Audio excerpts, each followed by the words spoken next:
Super. Blake Helm is with us. All right, where'd the interest come from doing podcasts? I am excited to answer this question. I felt this pull that I wanted to get back into the game of baseball, but I wanted to get onto it in my own terms. I've got young children, and I am a firm believer in giving them as much of my time as I can. And I didn't want to get into, when you do lessons and things like that, it's always in the evenings, and I didn't want to miss time with my kids. So I thought, I love podcasts. I love deep conversations, really getting into a story.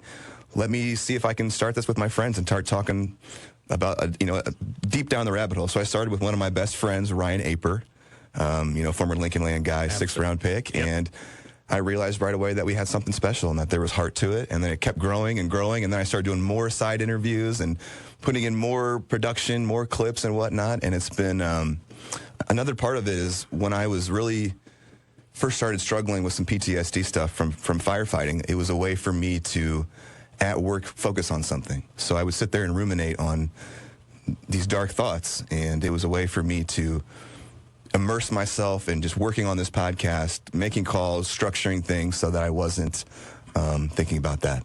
How long does it take you to put a segment together? For example, how long were you working on the Brad Sellinger story? I would say a good month of, scheduling people, making the calls, and then going in and editing the clips to put them in, coming up with interesting questions, structure, narratives, things to ask him. So I'd say about a month for each guest. You have a studio?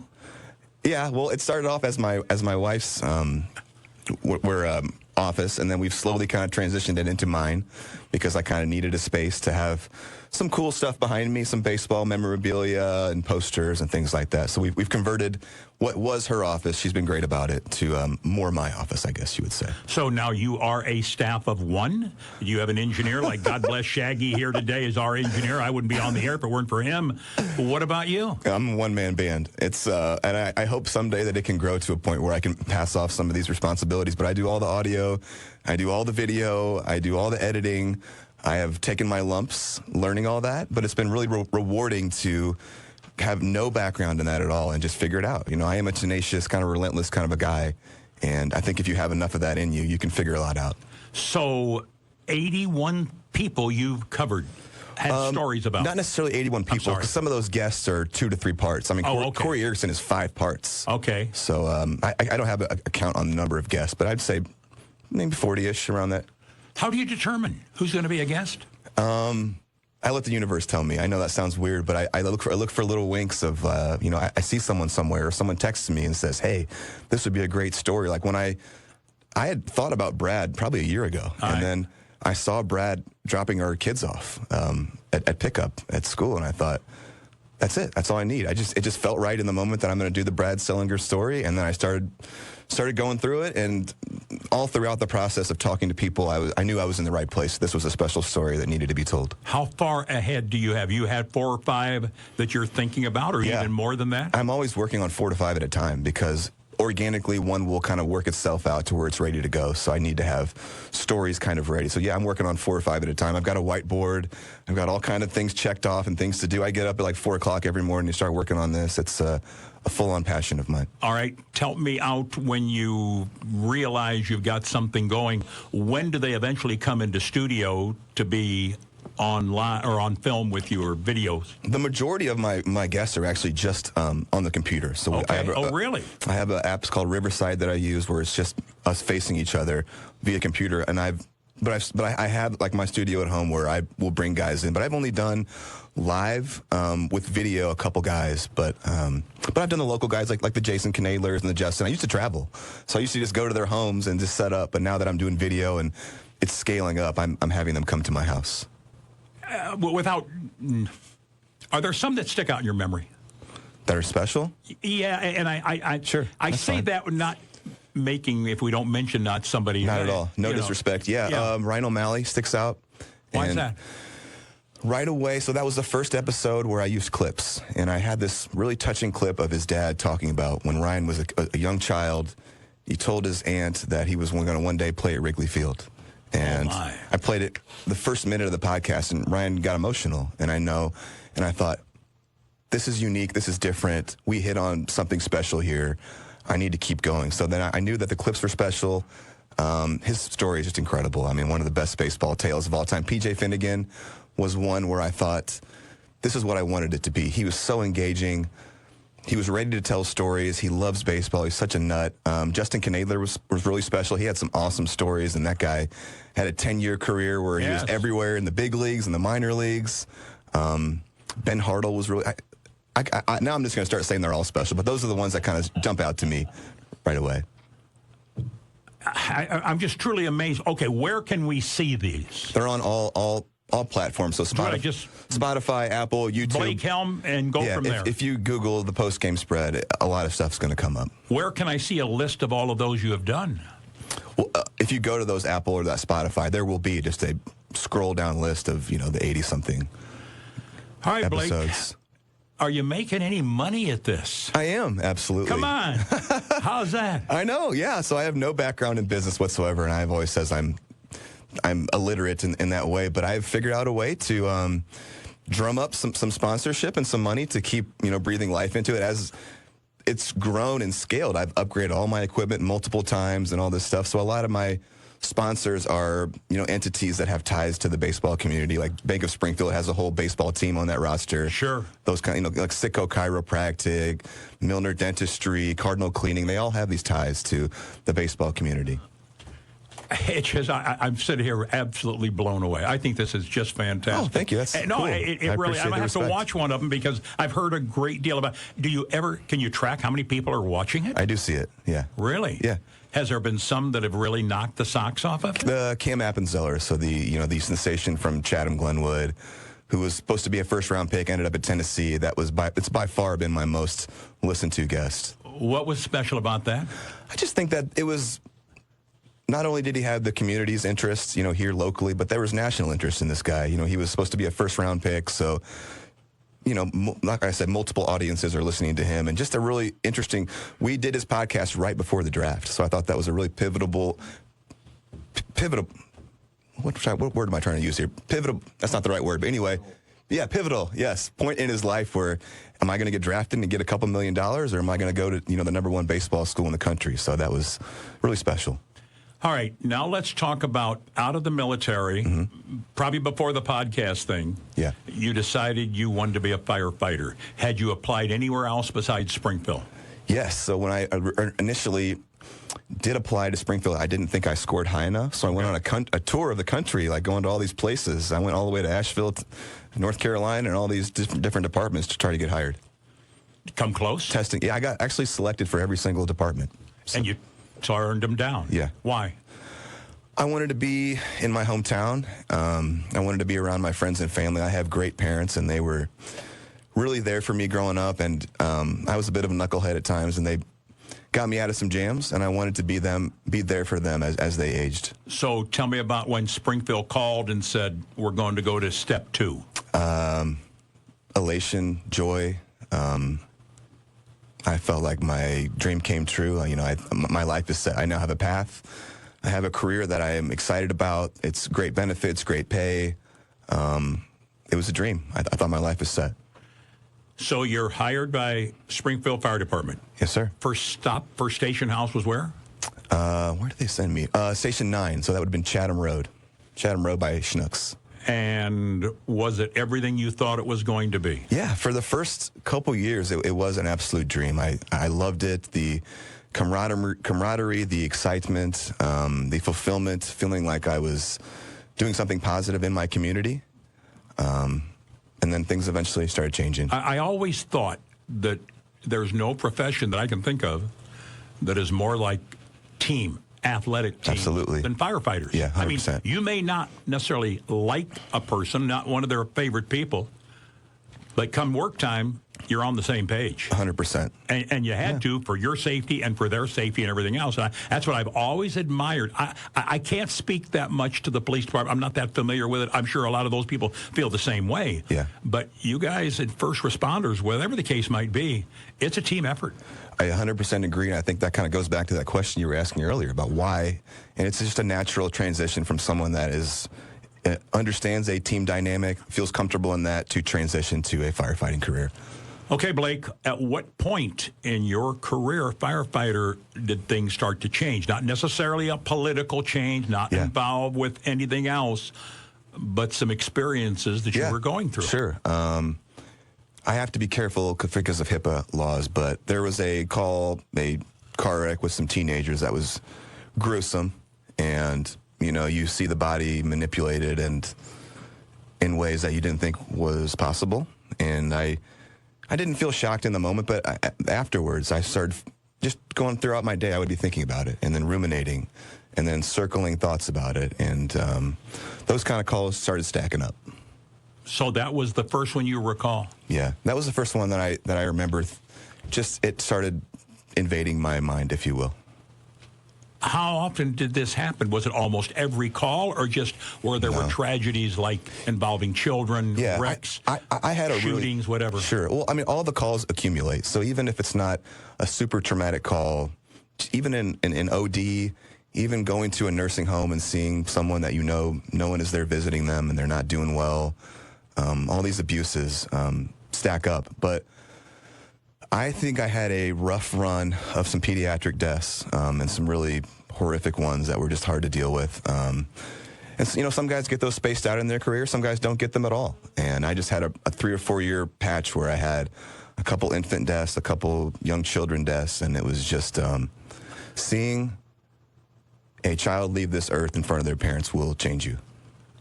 When you were you married at the time? Yes. Did you go home and share this with your wife, or did you share this with anybody? It's tricky. It's like you can't expect your spouse to understand what it feels like to see a child die and see what it looks like to watch a parent have to say goodbye in those moments. So I think early on I would share with her some of the calls, and then I decided that probably wasn't the most healthy thing. And then I started seeking, different therapies and therapists. Did you ever talk to other firefighters who may have experienced this, or was it something you didn't? And is this common among firefighters? Dealing with this kind of stuff is very common. Some people are more willing to talk about it than others, but certainly people are open to speaking about those kind of things. But a lot of times people want to keep it light at the station because we all know how heavy calls can be and that we're all dealing with stuff. So it can be darkening to, hey, let's have a conversation about this thing that's really bothering me right now. So that can be tough trying to find the right time to do that. Blake Helm, did you come to the point where you dreaded going to work? Absolutely. It was a nightmare. Really? Yeah. Were you seeking any medical help, whether it be psychologist, psychiatrist, whatever? I ran the gamut of trying to heal myself, trying to fix myself. I sought out nationally known first responder therapists. I did every type of therapy you can think of. I went to a rehab for PTSD in Maryland for a month, only for firefighters. I got the stellate ganglion block shot, so it's a shot in your neck to try to reset your nervous system. Every type of medication you can think of. It wasn't for a lack of effort, me trying to right the ship. I'm just sitting... Until I read your Facebook, and I apologize, and I apologize to every firefighter or police officer who may go through this, or any first responder, it didn't dawn on me. It didn't dawn on me that you folks, can be impacted. I'm not so sure. There were times when I've had former students or students in the building, not necessarily who I had in class, that committed suicide. And I know some of the teachers, felt a responsibility. But in your job, I think we always vision firefighters to be big, tough people, both men and women, who can handle everything. Sure. That's not true. Well, I mean, they're just regular people they're regular people that are in an extraordinary job, and they're asked to do things that are really difficult, and trying to deal with them, trying to understand them. I don't think there is a job that is harder on a person than firefighting in terms of really mentally. Okay. Yeah. Mentally, you're going through it, seeing all these things. Your sleep is disrupted. Hormonally, you're disrupted from all the sleep, all the stress. Watching guys walk out the door at 50 when they're retiring, or 55, and their necks are messed up, their shoulders are messed up, their knees, their bodies are broken, and not to mention going into fires, all the carcinogens you're being bombarded by. I do think it is the hardest job on a person physically. What went through your mind, not necessarily relating to what we're talking about here, what went through your mind on your way to a fire, and you knew it was major. It wasn't, you weren't going to a nursing home, not that those aren't tragic, I know they are, but you're going to a fire that maybe is a major, major fire. What goes to, is there a lot of talk going on? Do you spend time talking to each other? Do you meditate? Is there a fear factor? Yeah, absolutely. I think there would be, most guys would have a spike in adrenaline initially when those tones go off, and then you're listening to what the call is, and you can kind of get over the tones. You can get an idea of how serious it might be, and then that will kind of determine where your mind is at. So if it's, they start talking about, this is blowing out of, 4 windows, 2-story, fully involved, like that is a spike in adrenaline when you know you're going to get to work and you might be asked to be in some hairy situations, and you're going to have to trust in your captain to lead you into good places and lead you out of bad places. So certainly a level of fear of, hey, I could absolutely be physically damaged. I could run into I had heat stroke one time and I had to be essentially carried out of a fire. So it gets hairy in there. Blake Helm, when did it happen? When did you know? When was the decision made that this career was going to? No mas? Yeah. Well, honestly, I probably should have been done about 2 years before I was done. I was really struggling for a long time. The last straw that broke my back was I had an infant arrest that did not make it. And, rode in on the call, did CPR the whole way, watched mom and dad say goodbye at St. John's, and that couldn't do it anymore after that. Completely broke down. Life fell apart in many ways. And that was the last shift. How'd that impact family life? Not good, as you can imagine. My wife has been through a lot with all of my PTSD and related things, and bless her heart, she's still here. She still loves me. Without going into big detail, you have worked with our good friend Matt Brewer. Yeah, love that guy. And you had some settlements. Yeah. What do you still see any of the firefighters? Yeah, I'm still friendly with many firefighters. Everybody's cool? I'm still friendly with many firefighters. I still have the utmost respect for what they do for the Springfield Fire Department. They're an incredible organization. But yeah, I'm still friends with plenty of guys on the department. The other day, somebody was remarking, I know there's a new contract coming up, and somebody was being very critical and saying, oh my God, I can't believe firefighters going to start at $90,000 a year or something like that. They're being underpaid. Yeah, exactly. I said, would you do it for that fee? Would you? Please. Would any of you? I would love to have someone go be a firefighter for a week and see some of the horrifying things that they see and get your sleep destroyed and tell me that they don't deserve more than $90,000. They deserve double that. How long ago did you walk away? December of 24. So we're coming up on 2 years. Or a year. 1 year. A year, I'm sorry. Yeah. Just last December 24th. Yes, sir. Without getting real personal, how you doing? I'm on my path to recovery. I'm certainly in a better place than I was a year ago.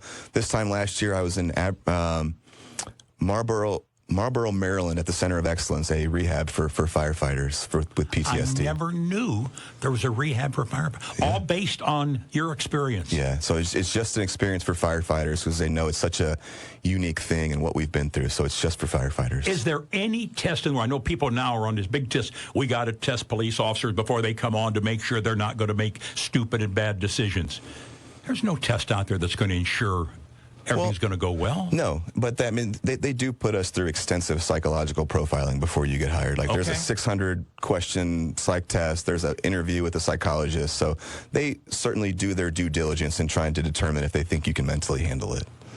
So was the podcast, was that the escape? Yeah, 100%. You needed? 100%. A podcast saved my life. Baseball saved my life multiple times. I was a wild guy growing up, and baseball was always my North Star, and the podcast saved me in something positive in my life, something to focus on, something that filled my cup up. Blake Helm visiting with us. What a story, folks. What an incredible story. Sam on Saturday on 97.7, 970, and the WMAY mobile app. There you go. Sam on Saturday, 12 before the hour. Blake Helm is visiting with us. We thank him. I was telling somebody the other day, and I think I shared this with Kevin. Maybe I haven't. I will now. But we are just so busy on AM Springfield. It's tough to even schedule guests. I know the architect for the state of Illinois. I've met that lady a couple times, and I want to get her on and have her give us update what's going on with the Capitol, the Armory, and things like that. She agreed, and I just may bring her in on Saturday. We may use Saturday morning, Sam, on Saturday, just continue a little of AM Springfield. All right. You giving lessons? I don't. I thought you said something about lessons. Hitting baseball lessons. Well, are you talking about like when I decided to start the podcast, I was looking to get into baseball and I was looking into lessons, but they're all evening stuff, and I didn't want to take time away from my kids. I have done a little bit of hitting lessons a couple years ago, but I don't really have time for that at the moment. All right, help me out. The kids. Yeah. Encouraging them to play sports? Oh, yeah, for sure. Oh, yeah. Okay, so where's the line that you encouraging not becomes pushing? For sure. My little daughter, Thea she's a special little athlete. I can just see how she moves, and she can swing a baseball bat very hard. So I coached her in T-ball this last year. Absolute joy to watch her show some talent. My son, Bodie, 3.5, he's a little firecracker. I'm just going to let them show me that they are interested and that they want to do it. I would never force them to, you have to go hit. It's more of a, hey, when you want to go hit some balls, you want to play catch, you want to throw it around, and if they want to do it, then I try to make it fun and I try to encourage it. Blake, how does your wife work outside the home? Yes, she works for the state. She's a CPA. Very CPA. So now most of your days, though, are spent at home. Absolutely, yeah. I have a unique existence, I would say.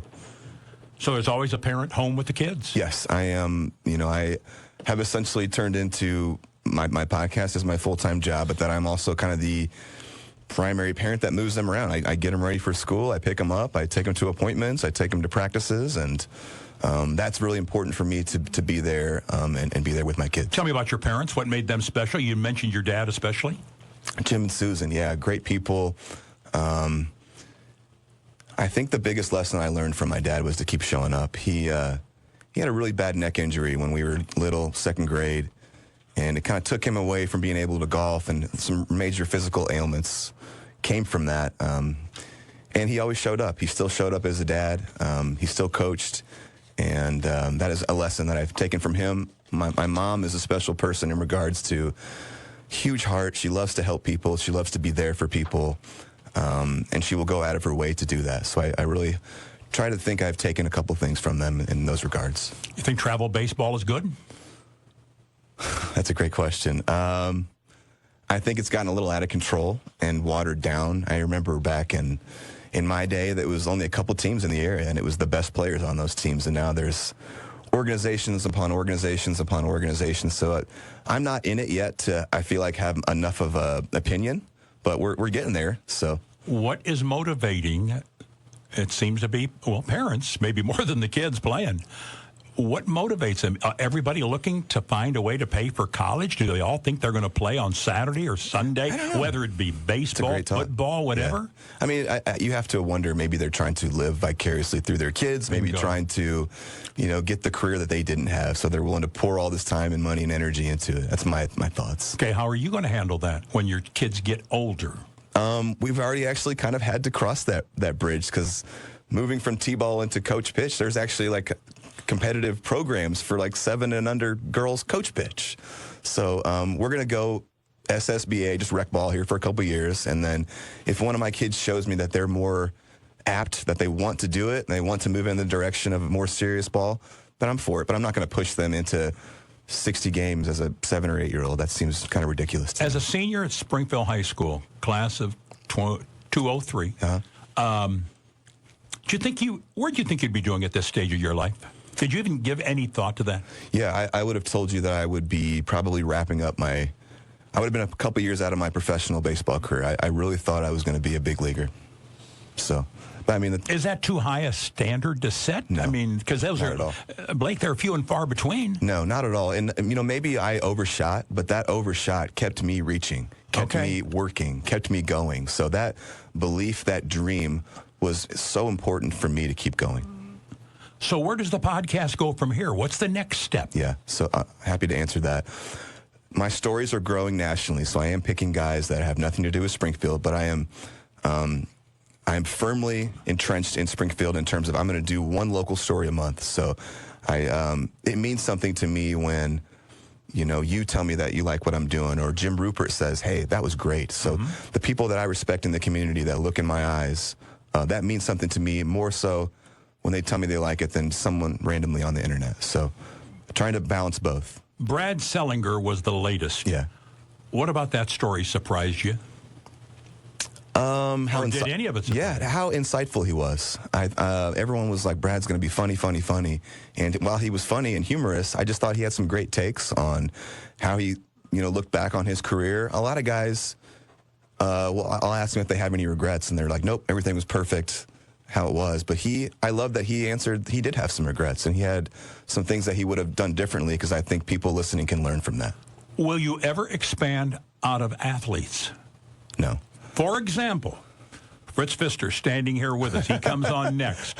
Fascinating guy, incredibly successful at what he has done, very strong in his opinions, strong conservative, not afraid to express. Wouldn't you like to talk to other people like that? Absolutely. This is no reflection on Fritz now, believe me. We're not going to take it that way. It's absolutely interesting, but I think I need to stick to my wheelhouse and where my heart is, and that is, what did you learn through the game of baseball? What did you learn through your sports?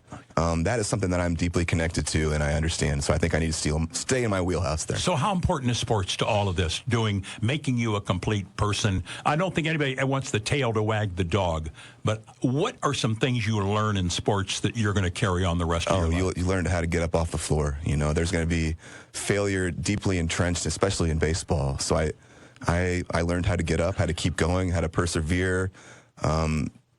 You see setbacks as things that you can get around, not things that are going to stop you. So, Blake Helm, thanks for coming in. Oh, this is incredible. Has flown by. Wow, thank you. This has flown by. Yeah. Thank you so much. This was incredible. Shag, I apologize. He probably had a bunch of questions too. Next time we have you in, we're going to get Shag involved. I want to keep going. Fritz Pfister. Right? Yeah. Yeah, podcast can do that.